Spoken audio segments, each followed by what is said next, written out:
Hello, it's James again. Today I'm going to be talking about preparing for the independent writing assessment.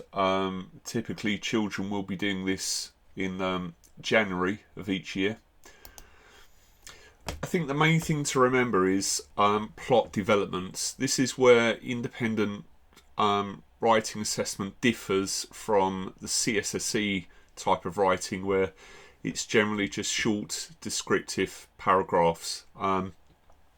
In this case, children need to know how a story develops from an introduction, a build-up, where we describe settings and introduce main characters.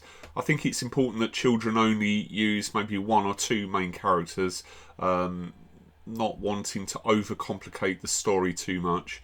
The main thing that children need to think about first, I feel, is the problem before anything else. So without a problem to be solved, there is no story really. So the problem, then the resolution or the solution to that problem, and then the ending.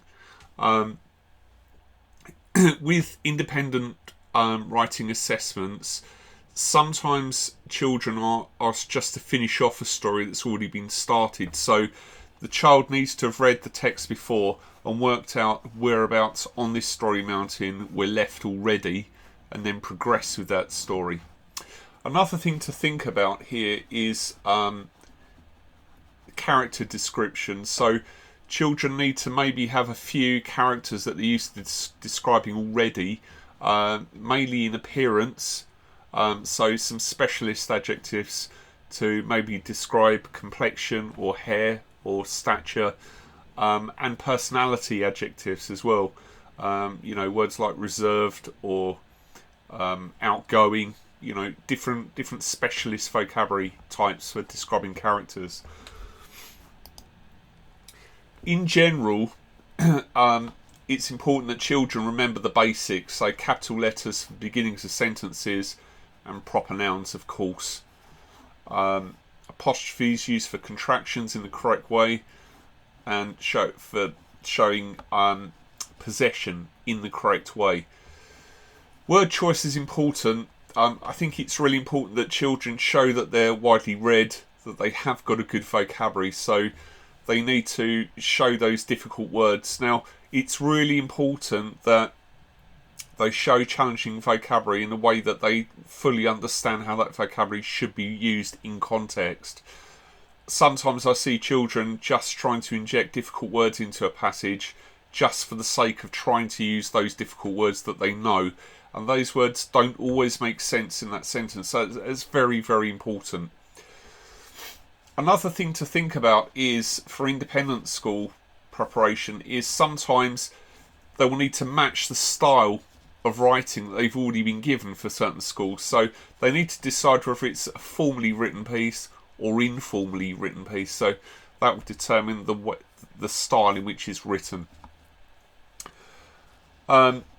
Use phrases from the reading in your passage. So like I said, with some independent school exams, they will give them a piece, maybe they've already used it for their comprehension, and it would be a very good idea to use phrases from that reading in their writing to show that it really hooks up with that piece of writing and is fitting. Sorry, there's a typo there. It should say use hard words. I do apologise for that. Use adjectives carefully, and adverbs actually. Adverbs are often forgotten about.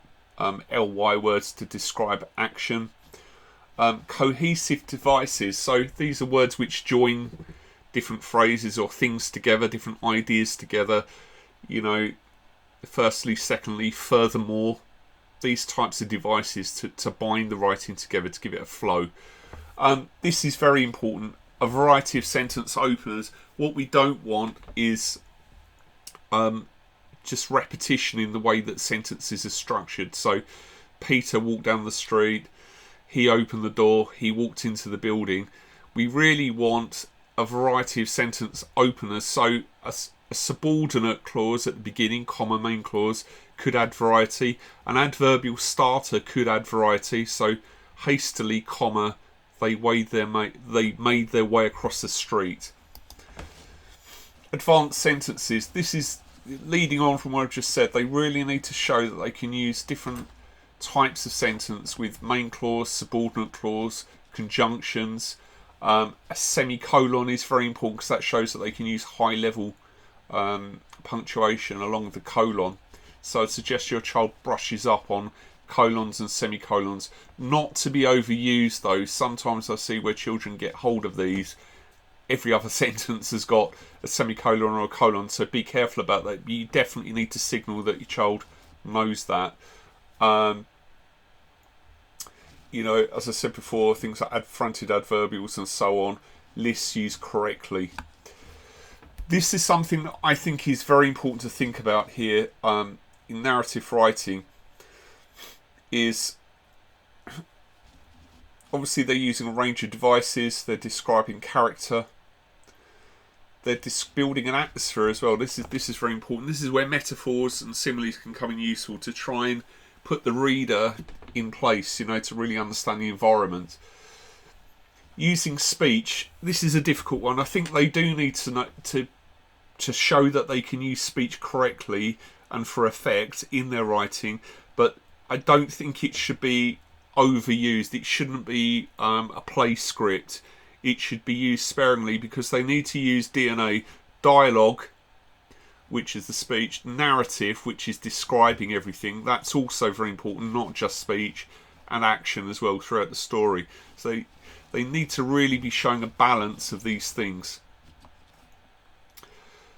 Okay, so please feel free to rewind this video, take another look at these lists that I've put together for you.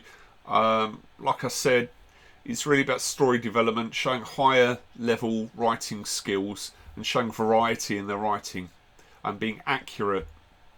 Okay, good luck. Thank you. Goodbye.